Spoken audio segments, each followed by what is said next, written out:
जरा सोचो, तुम इतने खूबसूरत हो जाओ कि घर से बाहर निकलते ही लड़कियों का जमावड़ा लग जाए और तुम्हारी खूबसूरती को संभाल पाना उनके बस की बात ही ना हो। कुछ ऐसा ही होता है हमारी आज की कहानी में। कहानी की शुरुआत होती है मार्स परिवार से, जो पिछली कई पीढ़ियों से सबसे सुंदर इंसानों में से थे। लोग उनकी खूबसूरती की वजह से उन्हें बेहद पसंद करते थे और यही उनके पैसे कमाने का तरीका था। उनका सबसे बड़ा बेटा ओकिस एक टिकटॉक स्टार है। उसके दिलकश चेहरे की वजह से उसके करोड़ों फॉलोअर्स थे। इसके अलावा वो आम लड़कों की लड़कियों से सेटिंग करवाने में भी मदद करता था। उसका बाप पार्कर भी अपने समय में हद से ज्यादा खूबसूरत था, जो आए दिन लड़कियों का दिल तोड़ता था। उसने 1200 से ज्यादा लड़कियों को डेट किया था और आखिरकार उसे अपने बच्चों की माँ मिल गई। उसकी माँ भी काफी खूबसूरत थी, लेकिन थोड़ा आदमियों की तरह। अबे इसकी तो मूछें भी हैं। उनका छोटा बेटा कुलीन घर में सबसे ज्यादा सुंदर है। पूरे परिवार को अपनी खूबसूरती पर नाज था, लेकिन कुलीन चाहता था कि वो एक आम जिंदगी गुजारे। वो अक्सर सोचता था कि अगर वो थोड़ा कम सुंदर होता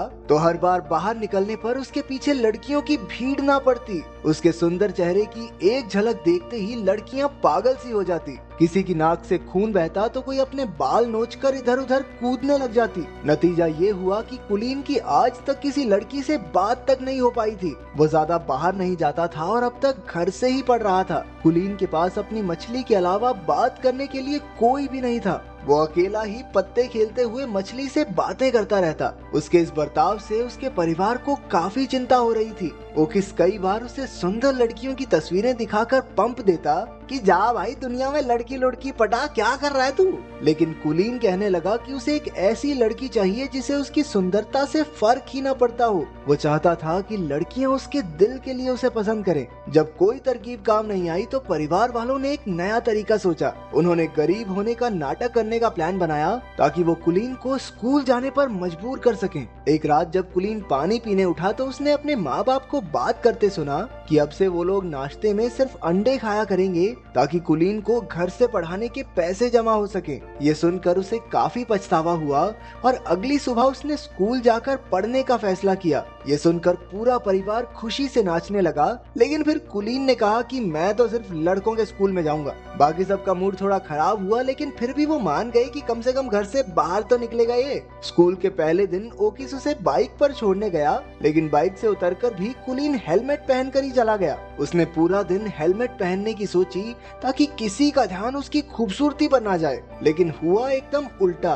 क्योंकि हेलमेट की वजह से सारे बच्चे उसे ही देखने लगे। उसे परेशान करने सिडी नाम का एक लड़का और उसके चेले आ गए। जब टीचर आई तो उसने कुलीन को हेलमेट उतारने को कहा। ना चाहते हुए भी कुलीन को अपना हेलमेट उतारना पड़ा और सबने उसका दिलकश चेहरा देख लिया। इसके बाद तो टीचर सीधा हॉस्पिटल में पहुंच गई, क्योंकि कुलीन को देखते ही उसकी सांसें थम गई थी। कुलीन सीधा घर की ओर भागा, लेकिन बदमाश लड़कों ने उसे रास्ते में ही पकड़ लिया। उसे स्टोर रूम में लाकर वो लोग सुपर हीरोज की तरह अपनी पहचान बताने लगे। ये तीनों पिछले 3 साल से स्कूल में पढ़े थे, क्योंकि सिटी को बस बीबीएम स्कूल की सबसे सुंदर लड़की अमेंडा के साथ ही पार्टी में जाना है। अमेंडा सिर्फ सुंदर लड़कों की बात ही सुनती है, इसलिए उन्होंने कुलीन को अपना डाकिया बनाने की सोची। फिर उन्होंने कीबो नाम के एक शरीफ लड़के को धमका कर उसका साथी बना दिया। कुछ देर बाद कुलीन प्रिंसिपल के पास इन बदमाश लड़कों की शिकायत करने पहुंचा। प्रिंसिपल बेचारा खुद ही अपने बेटे की वजह से परेशान था। वो उल्टा कुलीन से ही कहने लगा कि लड़की पटवा दे भाई इस बावड़ी बूथ से, ताकि जल्दी से जल्दी स्कूल को छोड़ के जाए। उस रात कीबो और कुलीन ने अगले दिन ये काम करने का फैसला किया। कीबो के रूप में एक अच्छा दोस्त पाकर कुलीन को काफी खुशी हुई। अगली सुबह वो दोनों बीबीएम स्कूल पहुंचे, जहां उन्हें देखते ही लड़कियां चिल्लाने लगी, ये हेलमेट वाले लड़के को बाहर निकालो, पता नहीं कितना बुरा दिखता होगा। सभी लड़कियों ने मिलकर कुलीन को हेलमेट उतारने पर मजबूर कर दिया। जैसे ही उसने हेलमेट उतारा, पूरे स्कूल में तहलका मच गया। कुछ घंटों बाद तो टीवी पर खबर आ रही थी कि कुलीन की वजह से लड़कियां पागल हो रही हैं। किसी की नाक से खून बह रहा था तो कोई इधर उधर उल्टी फुल्टी हो रही थी। स्कूल की सबसे खूबसूरत लड़की अमेंडा को भी उसे न्यूज पर देखते ही उससे प्यार हो गया। उसने ठान लिया कि कुलीन को अपना बनाकर ही रहेगी। जब खबर चारों ओर फैल गई तो हजारों की तादाद में लड़कियां कुलीन के घर के बाहर इकट्ठा होने लगी। उसके परिवार वालों ने घर में एंट्री के लिए टिकट बेचकर पैसा कमाना शुरू कर दिया। जब कुलीन ने छिपकर ये सब देखा तो उसे समझ आया कि उसके परिवार ने ही उसका इस्तेमाल किया है। जब उन्होंने उसे कॉल करके घर पर वापस बुलाया तो कुलीन ने लौटने से साफ इनकार कर दिया। और तो और इतनी सारी लड़कियों की वजह से अपनी मछली की बुरी हालत देखकर उसका दिल और टूट गया। अब वो एक बिल्डिंग की छत पर उसे ढूंढ रही लड़कियों से छुपता फिर रहा था। अचानक एक लड़की ने पीछे से आकर कहा, छलांग वलांग मारने का तो प्लान नहीं है ना तुम्हारा? कुलीन हैरान होकर उसे देखने लगा, क्योंकि वो पहली लड़की थी जो उसे देखकर बेहोश नहीं हुई। उसे देखकर कुलीन के दिल की धड़कन बढ़ने लगी और वो कुछ बोल तक नहीं पाया। इसके बाद वो लड़की भी कुछ नहीं बोली और वहाँ से चली गई। कुछ देर बाद वो कीबो के घर रात गुजारने पहुंचा। कीबो और उसकी दादी ने उसका काफी ख्याल रखा। कीबो के कमरे में कुछ बहुत ही रेयर कार्ड्स को देखकर वो काफी खुश हुआ, क्योंकि उसे भी ऐसे कार्ड्स कलेक्ट करने का शौक था। अगले दिन दोनों छत वाली लड़की को ढूंढने लड़कियों के स्कूल में गए। वहाँ पर उनकी मुलाकात अमेंडा से हो गई, जिसे उन्होंने सीडी का खत दे दिया। अमेंडा कुलीन की खूबसूरती से फर्क न पड़ने का नाटक करने लगी, लेकिन जैसे ही वो गया अमेंडा की नाक से भी खून निकलने लगा। कुलीन को सीढ़ियों पर वो लड़की फिर से दिखी, लेकिन अपने आसपास लड़कियों के झुंड की वजह से वो उससे बात नहीं कर पाया। अगले कुछ दिनों तक कुलीन और कीबो साथ रहे और दोनों में गहरी दोस्ती हो गई। अगले दिन कीबो कुलीन को फुटबॉल देखने साथ ले गया, जहां वो अक्सर रेरे नाम की लड़की से मिलने जाता था।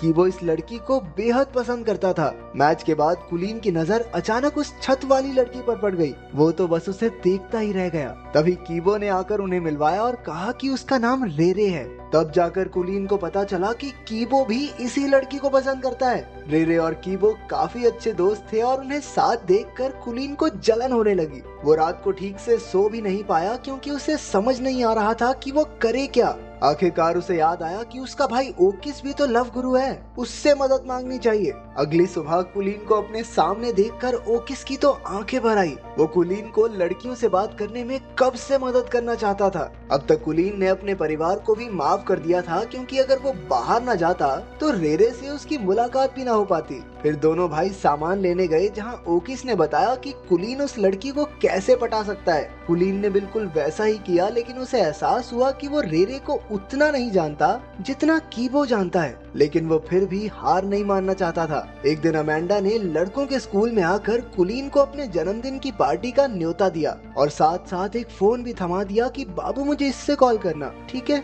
फिर शाम को कीबो, कुलीन और रेरे घूमने गए। वहाँ कुलीन समझ गया कि रेरे भी कीबो को पसंद करती है। उन्हें साथ देखकर उसे जलन महसूस हो रही थी। बाद में कीबो के जाने पर उसने सीधा रेरे से पूछ लिया कि क्या वो कीबो को पसंद करती है। पहले तो रेरे नहीं मानी, लेकिन जब कुलीन ने झूठ कह दिया कि कीबो तो अमेंडा से प्यार करता है, तो अचानक से रेरे का मुंह उतर गया। अब ये साफ था कि रेरे को भी कीबो पसंद है। इसके बाद घर लौटकर कुलीन ने अमेंडा को फोन करके उससे कुछ मदद मांगी, और वो तो कुलीन के प्यार में कुछ भी करने को तैयार थी। फिर अगले दिन अमेंडा के बर्थडे पर कुलीन और कीबो दोनों पहुंचे, तो अचानक से अमेंडा ने कुलीन को छोड़कर कीबो पर ध्यान देना शुरू कर दिया। वो उसे खींचकर साइड में ले गई और तभी रेरे भी पार्टी में आ गई। रेरे की नजर अमेंडा पर पड़ी, जो कीबो को किस कर रही थी। ये देखकर उस बेचारी का दिल टूट गया और वो वहाँ से भाग निकली। उसके पीछे पीछे कुलीन ने भी जाकर अपने प्यार का इजहार कर दिया। रेरे ने जवाब दिया कि वो तो उसे सिर्फ दोस्त ही समझती है। तो कुलीन ने अपने इकलौते दोस्त को धोखा भी दिया और लड़की भी नहीं मिली। अरे इससे बुरा और क्या होगा। उधर सिडी और उसके चेलों ने भी कीबो और अमेंडा को किस करते देख लिया और उन्होंने गुस्से में कीबो की जमकर धुलाई कर दी। कुलीन दूर खड़ा देखता रहा, लेकिन कीबो को बचाने की उसकी हिम्मत नहीं हुई। बाद में वो कीबो को घर ले आया। अपने दोस्त को दर्द से कराहता देख कुलीन को एहसास हुआ कि उसने बहुत बड़ी गलती कर दी है। उसे अपने किए पर बहुत पछतावा हो रहा था और आखिरकार उसने सारी कहानी कीबो को बता दी। इस धोखे से कीबो हैरान रह गया। वो कहने लगा कि अगर उसे पता होता कि कुलीन भी रेरे को पसंद करता है तो वो खुद ही पीछे हट जाता, लेकिन कुलीन के दिए धोखे के बाद से वो उसका दोस्त बनकर नहीं रहना चाहता। कुलीन पूरे 1 महीने बाद घर लौटा। उसने किसी से बात नहीं की और खुद को कमरे में बंद कर लिया। उसे अपने दोस्त की बहुत याद आती थी। घर पर उसकी माँ ने उसे उसकी मछली दी, जो एकदम सही सलामत थी। अपनी माँ की बातें सुनकर कुलीन को एहसास हुआ कि लोग उससे कितना प्यार करते हैं। अब उसने फैसला किया कि वो कीबो को जरूर मना लेगा। अगली सुबह उसने रेरे को जाकर सब सच बता दिया। इसके बाद उसने कीबो के पास जाकर उससे माफी मांगने की कोशिश की। तो पहले तो कीबो नखरे मारता रहा, लेकिन बातों बातों में कुलीन ने कीबो से बुलवा लिया कि वो रेरे को कितना प्यार करता है। बाद में पता चला कि रेरे फोन पर सब कुछ सुन रही थी। आखिरकार उन दोनों के बीच की गलतफहमियां दूर हो गई थी। कुछ दिन बाद सब डांस पार्टी में गए जहाँ कीबो की पार्टनर रेरे थी और कुलीन की पार्टनर अमेंडा। आखिरकार कुलीन और अमेंडा को डांस के किंग और क्वीन का खिताब मिला। जहाँ एक और सारी लड़कियां उसे स्टेज पर देखकर पगला रही थी, वहीं उसे एक लड़की की आवाज आई कि इतना भी अच्छा नहीं दिखता ये सुनते ही कुलीन का दिल एक बार फिर से जोरों से धड़कने लगा और उसकी नजरें इस अनजान लड़की को ढूंढने लगी। तो अगर एक दिन के लिए तुम इतने खूबसूरत हो जाओ तो तुम क्या करोगे, कमेंट्स में जरूर बताना।